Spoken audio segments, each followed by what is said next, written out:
Good morning everyone. कैसे हैं आप सभी? आई एम श्योर आप सभी लोग अच्छे होंगे। मैं निकिता चौधरी स्वागत करती हूँ आप सभी का हमारे आज के इस करंट अफेयर्स के सेशन में। और आज क्या है? आज है 5 जुलाई। तो देख लेते हैं 5 जुलाई के कुछ इंपॉर्टेंट क्वेश्चंस। तो स्टार्ट करते हैं अपनी क्लास को। और हमारा फर्स्ट क्वेश्चन क्या है? हमारा फर्स्ट क्वेश्चन है, Indian cricket team stuck in hurricane, special Air India jet sent to rescue them from Barbados. What is the name of this hurricane? आपसे क्या पूछ रहा है? आपसे पूछ रहा है कि अभी हाल ही में जो हमारी इंडियन टीम थी वो एक हरिकेन में फंस गई थी। उनको वहां से रेस्क्यू करने के लिए इंडियन एयर इंडिया के द्वारा एक स्पेशल जेट भेजा गया। कहाँ पर? बारबाडोस में। आपसे पूछ रहा है कि बारबाडोस में किस हरिकेन ने हिट किया था। आपसे क्या पूछ रहा है कि बारबाडोस में किस हरिकेन ने हिट किया था? तो किस हरिकेन ने हिट किया था? बैरल हरिकेन ने। अब ये जो बैरल हरिकेन है इस ये कहाँ पर आया है? ये आया है कैरेबियन सी में। कैरेबियन कैरेबियन सी में। और कैरेबियन सी में ही एक कंट्री पड़ती है, कौन सी? बारबाडोस। बारबाडोस। आप पूछेंगे कि मैम हमारी इंडियन टीम बारबाडोस में क्या लेने चली गई? ऐसा क्या पूछेंगे आप? बिल्कुल भी नहीं पूछेंगे, क्योंकि हमने कल ही पढ़ा था। क्या पढ़ा था? परसों लगातार हम 2-3 दिन से पढ़ते आ रहे हैं। बारबाडोस में हो रहा था फाइनल्स का मैच। किसके बीच में? ICC ICC T20 mains world cup का फाइनल्स का मैच हो रहा था इंडिया वर्सेस साउथ अफ्रीका के बीच में। इंडिया वर्सेस साउथ अफ्रीका के बीच में। अब जो हमारी इंडियन टीम है, जो हमारी इंडिया है, इंडिया ने ICC T20 mains world cup को जीत लिया साउथ अफ्रीका को हराकर। अब साउथ अफ्रीका को हराकर इंडिया ने क्या जीत लिया? ICC T20 mains world cup को जीत लिया। जैसे ही हमारी इंडियन टीम वहां से वापसी के लिए आ रही थी, वहां पर हिट कर दिया किसने? इस हिट कर दिया हैरिकेन ने। और उस हैरिकेन का नाम क्या था? Barrel hurricane. जिसकी वजह से हमारी जो एयर इंडिया है उसको स्पेशल अपना जेट भेजना पड़ा अपनी इंडियन टीम को वापस लाने के लिए। और आज सुबह ही हमारी कल सुबह हमारी इंडियन टीम कल सुबह हमारी टीम इंडियन टीम जो है वो सुरक्षित वहां से वापस आ चुकी है। अच्छा, पूछेंगे कि मैम इतनी बात तो मैं बिल्कुल समझ में आ गई, लेकिन अब ये हरिकेन क्या है? देखो, हरिकेन क्या होते हैं? ये होते हैं क्या? समुद्री तूफान।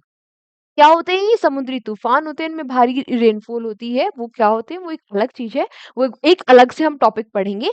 लेकिन अभी आप ये समझ लो कि हरिकेन क्या होते हैं। हरिकेन होते हैं समुद्री तूफान। क्या होते हैं? समुद्री तूफान। और इनको अलग अलग जगह पे अलग अलग नामों से जाना जाता है। जैसे इनको हरिकेन कहा जाता है, कहाँ पर इनको हरिकेन कहा जाता है? कैरिबियन सी में। वही इनको टाइफून कहा जाता है चाइना सी में। साइक्लोन के नाम से इनको कहा जाना जाता है इंडियन ओशियन में। आपने सुना होगा ना, अभी कुछ ही दिन पहले बिपरजॉय साइक्लोन आया था। तो इन्हीं समुद्री तूफानों को इंडिया में क्या कहा जाता है? इंडिया में इनको कहा जाता है साइक्लोन। वहीं जापान में इनको कहा जाता है टाइफू। और विली विलीज इनको कहा जाता है नॉर्थ अमेरिका में। तो ये कई बार डायरेक्ट डायरेक्ट क्वेश्चन आ जाता है एग्जाम में कि जो हरिकेन है इसको हरिकेन कहाँ कहा जाता है साइक्लोन को, या फिर इनको विली विलीज कहाँ कहा जाता है। तो ये डायरेक्ट क्वेश्चन भी बन जाता है। तो इनको भी आप नोट डाउन कर लेना। आते हैं अपने नेक्स्ट क्वेश्चन पे। और हमारा नेक्स्ट क्वेश्चन क्या कह रहा है? 4 July is observed as the independent day of which country? 4 जुलाई को किस कंट्री का इंडिपेंडेंस डे मनाया जाता है? तो किस कंट्री का इंडिपेंडेंस डे मनाया जाता है? ये मनाया जाता है किस कंट्री का? ये मनाया जाता है यूएसए का। यूएसए का। जैसे कि हमारा भारत ब्रिटेन की कॉलोनी हुआ करता था, उसी तरीके से यूएसए भी ब्रिटेन की कॉलोनी हुआ करता था। और जो यूएसए है वो 4 जुलाई 1776 को क्या हो गया था? आजाद हो गया था। आपने सुना होगा ना, ऐसा कहा जाता था कि ब्रिटेन का सूर्य कभी अस्त नहीं होता, क्योंकि लगभग जितने भी दुनिया में देश थे, वो उनमें से बहुत सारे देश कॉलोनी हुआ करते थे ब्रिटेन की। इसलिए कहा जाता था कि जो ब्रिटेन का सूर्य है वो कभी अस्त नहीं होता। अच्छा, इंडिया भी ब्रिटेन की कॉलोनी हुआ करता था। और हमारा भारत कब आजाद हुआ था? हमारा भारत आजाद हुआ था 15 अगस्त 1947 को। और हमारा पड़ोसी अपना इंडिपेंडेंस डे एक दिन पहले मना लेता है, 14 अगस्त 14 अगस्त 1947 को पाकिस्तान अपना इंडिपेंडेंस डे सेलिब्रेट करता है। तो क्वेश्चन क्या था कि 4 जुलाई को हम किस देश का 4 जुलाई को किस देश का इंडिपेंडेंस डे मनाया जाता है? तो किस देश का मनाया जाता है? ये मनाया जाता है यूएसए का। किसका? यूएसए का, यूनाइटेड स्टेट्स ऑफ अमेरिका का। नेक्स्ट आपसे क्या पूछ रहा है? नेक्स्ट आपसे क्वेश्चन पूछ रहा है कि recently conducted nomadic elephant joint military exercise was held between India and which country? आपसे पूछ रहा है कि ये जो nomadic elephant exercise है वो इंडिया और किस देश के बीच में होती है?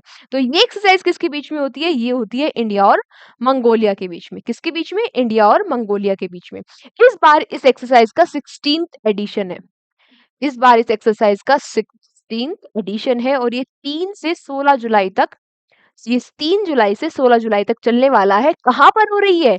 ये इस बार कंडक्ट हो रही है कहाँ पर? भारत में। और भारत में कहाँ? उमरोई मेघालय में। उमरोई मेघालय में। कहाँ पर हो रही है? उमरोई मेघालय में ये कंडक्ट कराई जा रही है। कौन सी एक्सरसाइज? Nomadic elephant. किसके बीच में होती है? इंडिया और मंगोलिया के बीच में होती है। और मंगोलिया की कैपिटल क्या है? मंगोलिया की कैपिटल क्या है? मंगोलिया की कैपिटल क्या है? मंगोलिया की कैपिटल हो जाती है क्या? उलान बटोर। क्या हो जाती है? उलान बटोर। ये क्या हो जाती है? मंगोलिया की कैपिटल हो जाती है। अच्छा, अभी हाल ही में कई कई सारी एक्सरसाइज हमने पढ़ी थी, तो एक बार उनका रिवीजन हम कर लेते हैं। कौन कौन सी एक्सरसाइज हमने पढ़ी थी? ये क्या लिखा गया भाई? ये है मैत्री। मैत्री एक्सरसाइज। ये जो मैत्री एक्सरसाइज है, मैत्री एक्सरसाइज किसके बीच में होती है? मैत्री एक्सरसाइज किसके बीच में होती है? ये के बीच में होती है। ये एक्सरसाइज होती है इंडिया और थाईलैंड के बीच में। मैत्री एक्सरसाइज किसके बीच में होती है? मेरे साथ साथ बोलते रहना है। किसके बीच में होती है? इंडिया और थाईलैंड के बीच में। 10 तारीख किसके बीच में होती है? इंडिया और उज्बेकिस्तान के बीच में। इंडिया और उज्बेकिस्तान के बीच में। जिमेक्स एक्सरसाइज किसके बीच में होती है? जिमेक्स एक्सरसाइज होती है जापान इंडिया मैरीटाइम एक्सरसाइज। तो किसके बीच में होती है? इंडिया और जापान के बीच में। और ये क्या होती है? मैरीटाइम एक्सरसाइज होती है, यानी कि नेवल एक्सरसाइज होती है जापान और इंडिया के बीच में। जो रिमपेक एक्सरसाइज है, ये क्या है? Rim of Pacific exercise. ये भी एक मैरीटाइम एक्सरसाइज है और ये लार्जेस्ट मैरीटाइम एक्सरसाइज है। ये कहाँ पर हो रही है? ये हो रही है कहाँ पर? यूएसए में। कहाँ पर हो रही है? ये हो रही है यूएसए में। और इसमें सबसे ज्यादा जो इंपॉर्टेंट क्वेश्चन हो जाता है, सुपर इंपॉर्टेंट क्वेश्चन हो जाता है, वो क्या हो जाता है? इसमें हमारे आईएनएस शिवालिक ने पार्टिसिपेट किया है। किसने पार्टिसिपेट किया है इस एक्सरसाइज में? हमारे आईएनएस शिवालिक ने। शिवालिक ने, आईएनएस शिवालिक ने इसमें पार्टिसिपेट किया है। रेड फ्लैग एक्सरसाइज है, ये भी कौन कंडक्ट कर रहा है? यूएसए कंडक्ट कर रहा है। और ये किसकी एक्सरसाइज है? ये एयरफोर्स की एक्सरसाइज है। इसमें हमारे कौन से फाइटर जेट ने पार्टिसिपेट किया है? तो इसमें पार्टिसिपेट किया है हमारे राफेल ने। किसने? इसमें हमारे राफेल ने पार्टिसिपेट किया है। तरंग शक्ति भी एक्सरसाइज होने वाली है। किसकी? एयरफोर्स की। और इसको कौन होस्ट करेगा? इसको होस्ट करेगा हमारा प्यारा भारत। इसको कौन होस्ट करेगा? हमारा प्यारा भारत। जो लास्ट की मैंने आपको 3 एक्सरसाइज पढ़ाई, जो लास्ट की मैंने आपको 3 एक्सरसाइज पढ़ाई, कौन कौन सी? रिम पैक, रेड फ्लैग और तरंग शक्ति। ये तीनों ही मल्टीनेशनल एक्सरसाइज है। तीनों ही मल्टी नेशनल एक्सरसाइज है, यानी कि इनमें 2 से ज्यादा देश पार्टिसिपेट करते हैं। 2 से ज्यादा देश पार्टिसिपेट करते हैं। इतनी चीजें क्लियर है? आते हैं अपने नेक्स्ट क्वेश्चन पर। Recently, the project Nexus is started by which organization? आपसे पूछ रहा है अभी हाल ही में एक प्रोजेक्ट नेक्सस स्टार्ट किया गया, कि आपसे पूछ रहा है कि किस ऑर्गेनाइजेशन के द्वारा इसको स्टार्ट किया गया। पहली बात तो ये आती है कि मैम ये प्रोजेक्ट नेक्सस है क्या? देखो, आप जैसे हमारा यूपीआई सिस्टम है कि हमें हम एक इंसान को दूसरे इंसान को पेमेंट करनी है, फटाक से एक क्लिक में हो जाती है। हमने अमाउंट भरा और क्लिक का पेमेंट हो गई, है ना? ये चीजें आसान हो गई। इसी तरह ये प्रोजेक्ट नेक्सस है। ये 5 कंट्रीज है, 5 कंट्रीज ने मिलकर ये प्रोजेक्ट नेक्सस को स्टार्ट किया है। इसमें क्या होगा? जितनी भी लेन देन होगी, आपसी लेन देन होगी, ट्रेड का जो भी ट्रांजेक्शन रहेगा, वो इस प्रोजेक्ट नेक्सस के द्वारा होगा, यानी कि डिजिटली होगा। इससे क्या हो जाएगी? इससे चीजें आसान हो जाएगी और इससे जो बायलैटरल ट्रेड है उसमें एनहांसमेंट भी देखा जाएगा। तो ये किसने स्टार्ट किया है? ये किसने स्टार्ट किया है? ये किसने स्टार्ट किया है? ये स्टार्ट किया है बीआईएस ने। अब मैम ये बीआईएस क्या है? ये तो हमने पहली बार सुना। पहली बार सुना तो एक बार देख लेते हैं कि है क्या। बीआईएस होता है bank of international bank of international settlement. Bank of international settlement ये होता है। ये हेडक्वार्टर्स कहाँ है? स्विट्जरलैंड में। और बनाया कब गया था? 1930 में। ये 1930 में बनाया गया था, हेडक्वार्टर स्विट्जरलैंड में है, और ये BIS होता है, बैंक ऑफ इंटरनेशनल सेटलमेंट। इसी ने अभी हाल ही में प्रोजेक्ट नेक्सस स्टार्ट किया। बात आती है कि मैं आपने बताया इसमें 5 कंट्रीज होती है। 5 कंट्रीज होती कौन-सी है? तो वो कौन-सी 5 कंट्रीज है? ये 5 कंट्रीज हो जाती है हमारा इंडिया, इंडिया के बाद थाईलैंड, मलेशिया, फिलीपींस,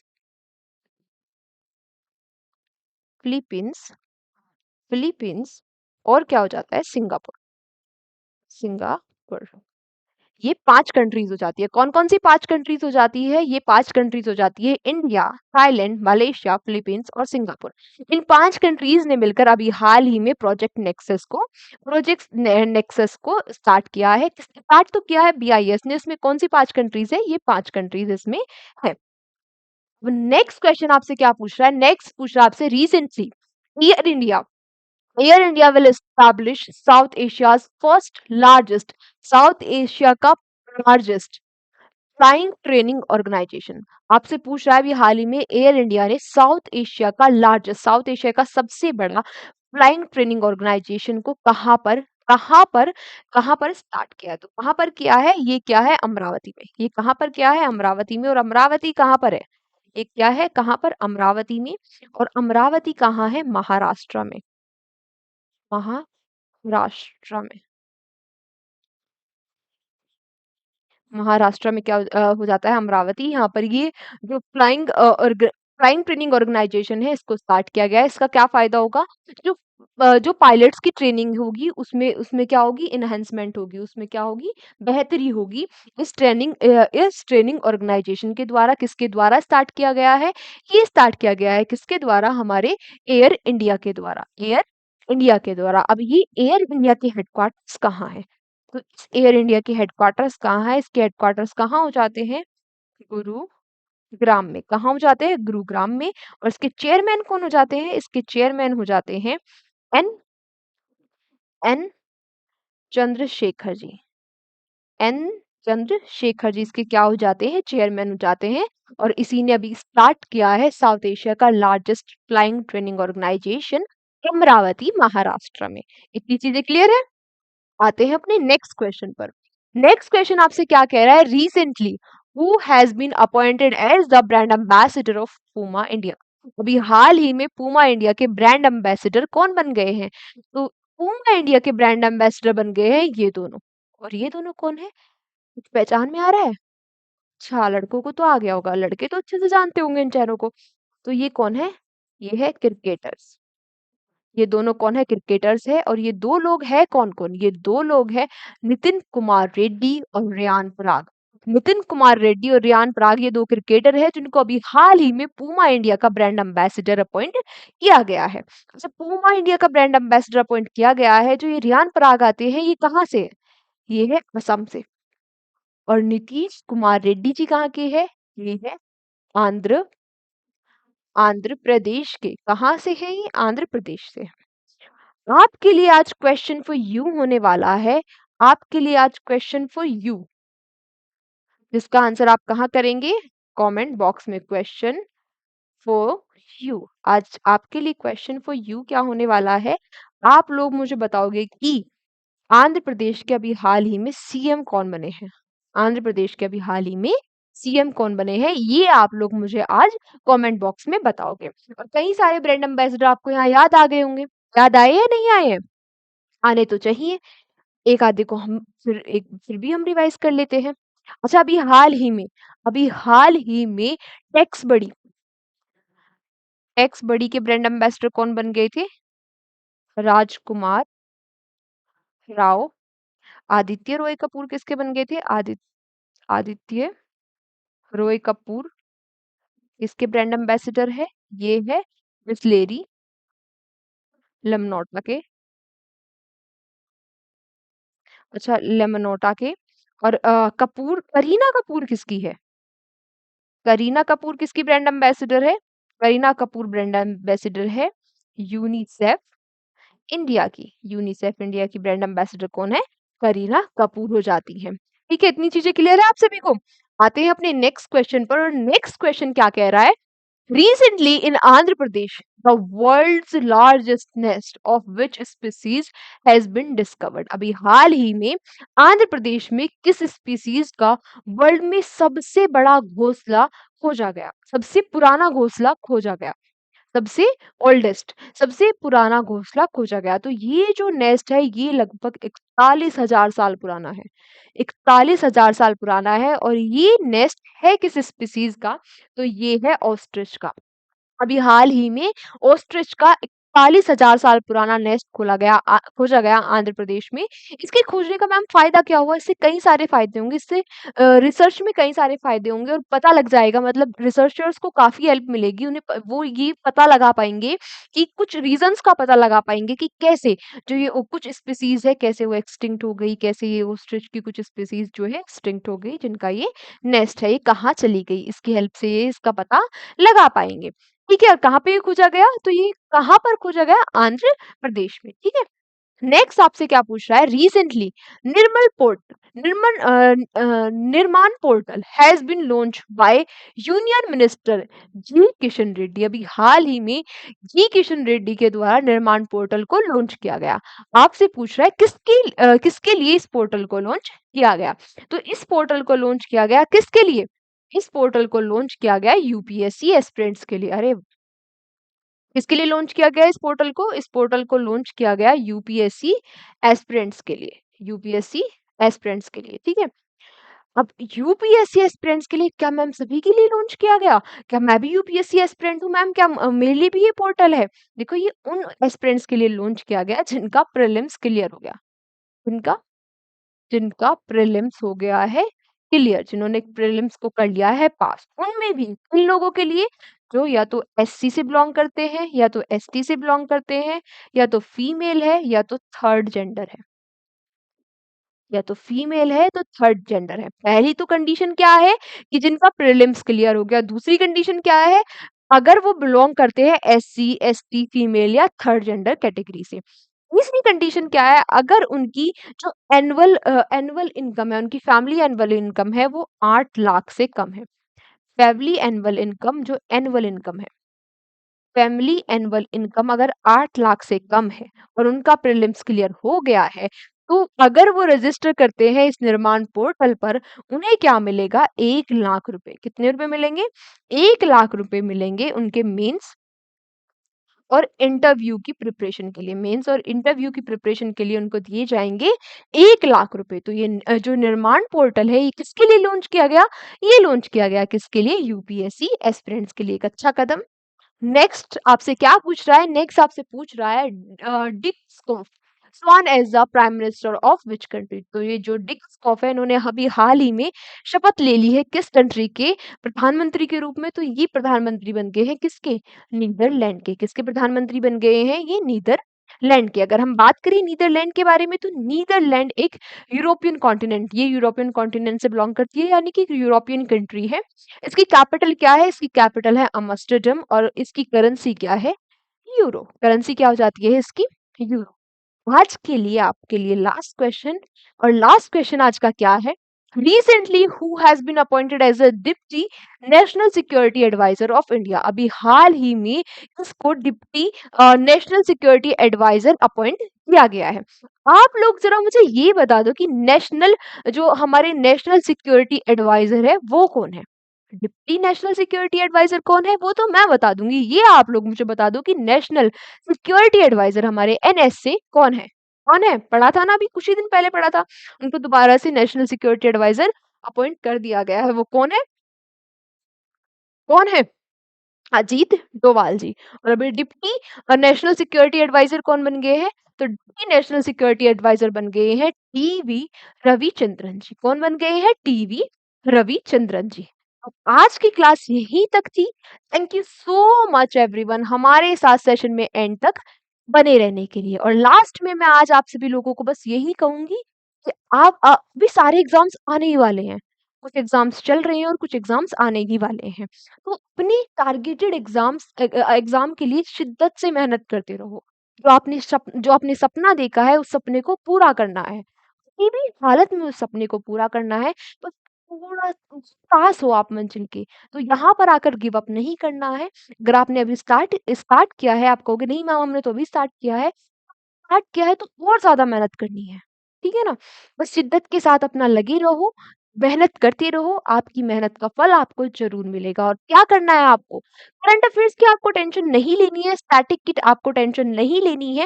इसकी ज़िम्मेदारी आप मेरे पे छोड़ दो, बस जितना मैं कहती हूँ, बस थोड़ा-सा ही तो काम करना है आपको। क्या करना है? एक तो डेली क्लास अटेंड करनी है, हैंड रिटन नोट्स बनाने हैं और कल की क्लास में आने से पहले आज की क्लास का एक बार रिवीज़न कर लेना है। रिवीज़न भी क्या करना है? जो हैंड रिटन नोट्स बनाए हैं उनको एक बार देख लेना है, फटाफट, फटाफट, फटाफट 5 मिनट में रिवीज़न हो जाएगा। बस इतना से ही तो काम करना है, बाकी ये सारी चीज़ों की टेंशन आप मेरे पे छोड़ दो, कैसे याद कराना है। और जो बच्चे पिछले कुछ दिनों से हमारे साथ जुड़ रहे हैं, पिछले पूरे महीने उन्होंने हमारे साथ करंट अफ़ेयर्स पढ़ी है, वो बच्चे आपको इस बात को बता भी सकते हैं कि वो पूरी कैसे उनकी फिंगर टिप्स पे होगी सारी करंट अफ़ेयर्स, है ना? तो बाकी आपके जो इतने अच्छे-अच्छे पॉज़िटिव कमेंट्स आते हैं, इतने अच्छे-अच्छे पॉज़िटिव मैसेज आते हैं, उन्हें देख के बहुत ही मोटिवेटेड फ़ील होता है। ताकि हम ऐसे ही अपनी तरफ से एफ़र्ट्स करते रहेंगे, थोड़े से एफ़र्ट्स आप भी अपनी तरफ से करते रहो। आज की क्लास को हम यहीं तक रखते हैं, कल के सेशन में आप लोगों से फिर मुलाकात होगी। टाटा।